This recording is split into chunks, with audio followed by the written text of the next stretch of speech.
In mid-August, when Putin finally got the summit with Trump in Alaska, the red carpet treatment, he pushes back the idea of the sanctions. What does he do at that summit in Alaska? Does he back away from his demands? No, he says to Trump, we need to have all of the Donetsk region, and then gives him a long history lesson on why Ukraine is part of Russia. At every step of this year, the Kremlin has been in a position where it could use its manipulation of Trump to get, if not recognition, confirmation that it holds those areas of Ukraine that it currently occupies, and it could get a lifting of the sanctions. And on every occasion, Putin has insisted that he has to have more. And that, I think, has been his major mistake, as long as underestimating the ability of Ukraine to keep resisting those attacks on the ground and on the air. You just mentioned this huge attack on Russia's regions with British-made Storm Shadow cruise missiles. It was a large, full-scale combined arms attack with Ukrainian drones fired at Russia, long-range drones, short-range drones, Ukrainian-made missiles, and also British-made Storm Shadow cruise missiles. President Trump says that he has nothing to do with that. However, as you mentioned, Wall Street Journal reported that U.S. has allowed the strike to be conducted by Ukraine. However, from your perspective, what did really happen in the White House between President Trump and President Zelensky?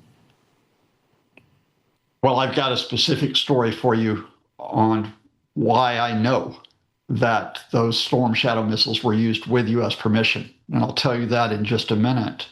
But in the meantime, that meeting last Friday, which was so, I think, disappointing to people who support Ukraine, because we were thinking, okay, Donald Trump, as I've said before, he spins like a weather vane, but we thought he was spinning in the right direction, and he would support the Tomahawk missiles.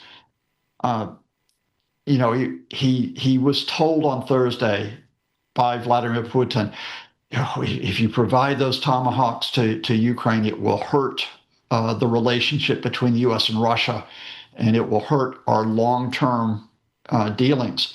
And those include, of course, economic dealings. And Trump is always the businessman, always wanting to think that he can make a profit. And Putin's saying, you can't do that if you give the Tomahawks. But equally bad was that Donald Trump had brought in Steve Witkoff into the room. Now, Steve Witkoff is the supposed envoy to Russia, who's the real estate developer, and he's the one who repeatedly gives the Kremlin's lines. He has met several times with Vladimir Putin, including one time when there were no other Americans in the room, and Witkoff's interpreter was a Russian intelligence officer. So Witkoff, whether he's naive, whether he's quite happy to work with the Russians, he told Zelensky, why don't you give up all of the Donetsk region? Give up that 25% you hold, because the people there, many of them are Russian speakers. As if simply because people speak Russia in Ukraine, Ukraine should be handed over to Moscow. Simply because people in America speak English, I guess by that logic, they should be handed back to England. So when Witkoff says this to Zelensky, and we think maybe Trump is supporting Putin in terms of taking more territory, you wonder, has the Kremlin succeeded again? By the end of the meeting, however, something important happened, and that is that Trump, whether because other American officials pulled him back or because Zelensky persuaded him and pulled him back, Trump is not demanding that Ukraine give up more territory, not giving up all of Donetsk. And instead, he says, we want to have negotiations on the basis of the current front lines, almost freezing them in place. And of course, that is what the Kremlin rejected.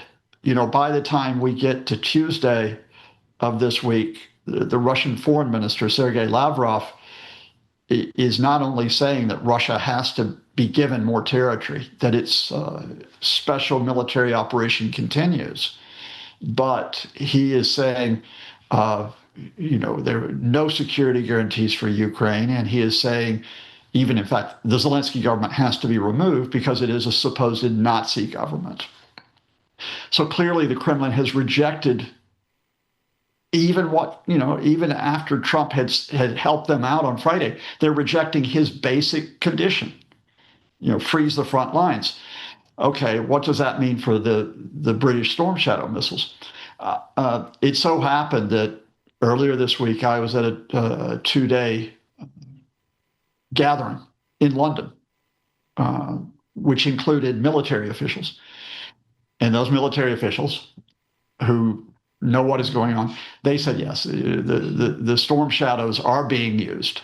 In fact, the Storm Shadows may have been used before this week, but we know for sure they were used this week because this was publicly revealed. They said, yes, the Storm Shadows are being used. And the Storm Shadows can only be used, and these military officials know that, if the Americans have given permission. We know that the Biden administration refused to give that permission all the way up until the time it left office. So think of what a significant shift this is, that the administration led by Donald Trump, who is so unreliable at times, who has been so supportive of Vladimir Putin, it's the administration that lifts the restriction on using the British Storm Shadows and the French Scout missiles. And the Tomahawks, as Volodymyr Zelensky said last week, are still on the table. That meeting did not go well. It was a horrible meeting. But even at the end of the meeting, the Tomahawks had not been ruled out completely because there are other administration officials in Washington who do want those Tomahawks to be delivered. Now, here's what I said would tell you about why Trump said, oh, these aren't our missiles. These aren't the British Storm Shadow missiles. Well, indeed, they're not American missiles. They are British missiles. And equally important, the decision to allow Ukraine to use those missiles was taken away from the Defense Secretary, Pete Hegseth. He is not the one who made that decision because we know he is not exactly qualified. The decision to allow the British to use the Storm Shadow missiles was made by the top American commander at NATO, the supreme allied commander in Europe. He is the one who made the decision. So it's those officials that do not get the headlines, the military officials and the diplomatic officials, that are the ones that are advancing the American support for Ukraine. It's gradual, but it is advancing. President Zelensky said that as soon as long-range missiles like Tomahawks were off of the table, Russia lost interest in diplomacy. Did Putin influence Trump's decision not to provide Ukraine with Tomahawks? Yes, he did. And then he slapped him in the face because Trump's thinking, okay, what do I get for this? I told Zelensky, don't use the Tomahawks. And what do I get? Do I get the negotiations on the basis of the front lines? Do I get that summit with Vladimir Putin where he says, I'm going to freeze the front lines and I'm going to engage in talks, either direct or indirect, with Ukraine to cease fire? And Putin did. He slapped him in the face. And it goes back to Daniel's question at the start. Did he overplay his hand? And he has done this ever since Trump took office. Back in February, just to emphasize, the Kremlin had Ukraine and Europe off to the side. They had direct talks with the Americans. They had the American Secretary of State, Marco Rubio, talking about the priority on a long-term economic relationship. So would Russia step back on its attacks to give some space where they got that relationship, they got the lifting of U.S. sanctions, and they held onto the territory they occupy in Ukraine, not just Crimea, but parts of the east and the south? No, they did not step back. They kept attacking on the ground and from the air. In July, when there had been major talks that had taken place between Trump and Putin about the possibility, again, of getting a negotiated end, which would give the Kremlin much of what it wants, on July the 3rd. On July the 4th, Russia launched one of its largest missile and drone strikes across Ukraine, killing a number of civilians, leading Trump's wife, Melania, to tell him they've hit a nursing home. So once again, Trump was angry and said, I'm going to have to put sanctions on you. In mid-August, when Putin finally got the summit with Trump in Alaska, the red carpet treatment. He pushes back the idea of the sanctions.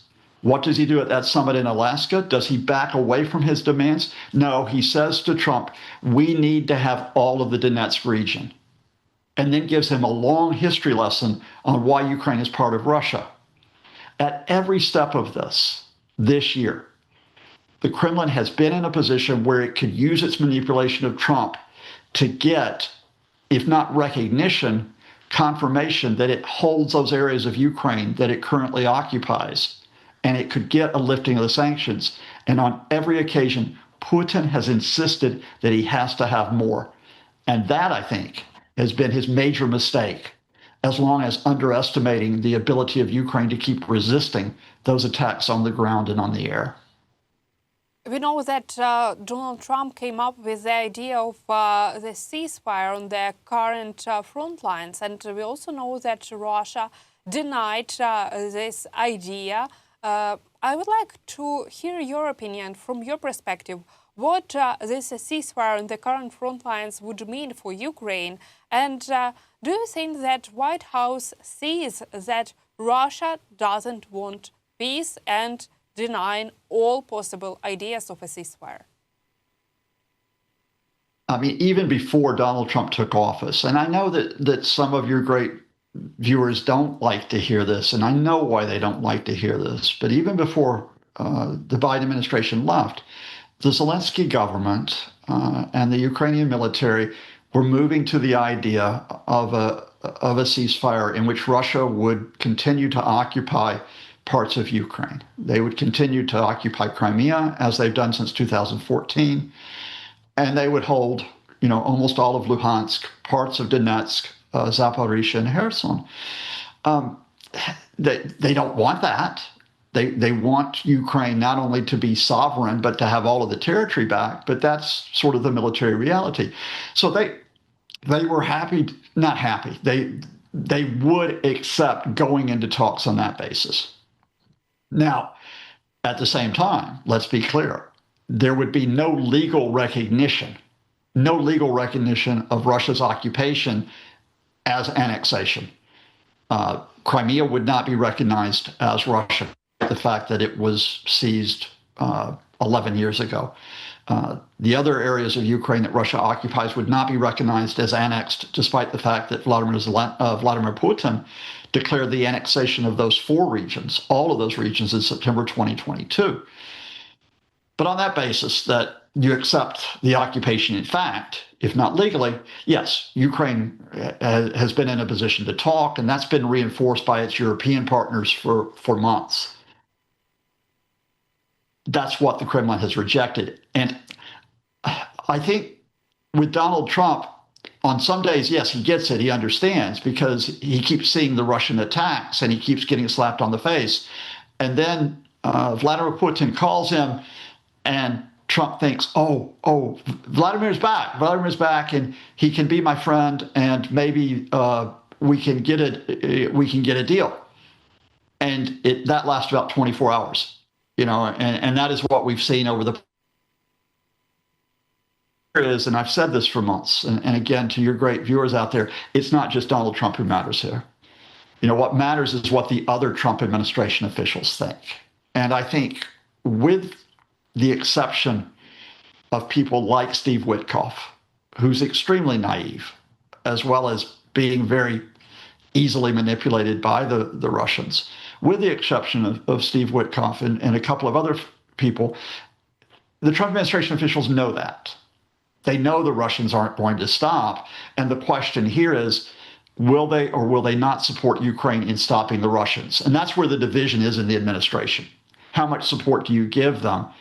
And I think what I'm trying to get across to you here is that gradually, those officials who want more support for Ukraine are advancing just a bit further, and not just on the military front. So let me give you another piece of the story. We began this conversation by talking about the American sanctions on Russian oil companies, which are in conjunction with the European package of sanctions, the latest package of sanctions on Russian oil, on Russian gas, and on financial interest. those sanctions would have been coordinated well before Donald Trump met Vladimir Zelensky last Friday. Indeed, and I'm sure your viewers know this, there were other Ukrainians in Washington before Zelensky got there for high-level talks. One of those Ukrainians was the prime minister. The prime minister met the U.S. Treasury Secretary about a week and a half ago, and they would have discussed the sanctions. And other Americans would have discussed the sanctions with other Ukrainian officials and with European officials. All it took was one more slap in the face by Vladimir Putin to Donald Trump for those officials, American, European, and Ukraine, to say, okay, now is the time to make the move, which now includes those American sanctions on Russian oil companies. Now, you might say, what does that matter? Because those Russian oil companies, I think they only have about $5 billion of assets in the United States. That's not the important part of the sanctions. Those American sanctions can include secondary sanctions on Russia's trading partners, anyone who trades with Rosneft, who trades with Lukoil. That includes Chinese companies, Indian companies, companies in the UAE. In other words, it includes Russia's largest customers for oil. And if those companies are threatened by secondary sanctions and stop purchasing Russian oil, this has an effect. And as I speak to you, there is a report coming out from senior Indian oil industry executives, that India is reducing its purchases of Russian oil, or some Indian refineries are reducing their purchases of Russian oil almost to zero. Now, given how significant India's purchases of Russian oils had been for Moscow, given how it was the second largest customer after China, if those reports prove to be true and India is sharply reducing the oil purchases, that shows you where this pressure that we're talking about today is going to have an effect on Vladimir Putin. And I would like to ask you our final question. Russian dictator Vladimir Putin told Trump that this was not a full-scale war, but so-called special military operation. He told Trump that if he could order his army to completely destroy Ukraine, if he would like to do so. Was Vladimir Putin successful enough to finally completely persuade Trump and take him on his side, on the side of Russia's Federation? It doesn't matter whether you call it a war. It doesn't matter whether you call it a special military operation. It doesn't matter if you call it a duck that walks on water. What you had were not just Russian attacks on the front line. You had Russian missiles and drones that were hitting Kyiv, that were hitting Kharkiv, that were hitting Chernihiv, that were hitting most areas of the country this week. And those Trump administration officials who do want support of Ukraine will have gone to Trump and they would have shown him pictures, or they would have given him brief summaries of what happened. And they would have said, this is what Putin is doing. He is still attacking. So, the reason why I'm a bit flippant is I've heard that term special military operation for 45 months. I didn't believe it on day one of the Russian attacks that tried to break Ukraine, including the attempt to take over Kyiv. I don't believe it 45 months later.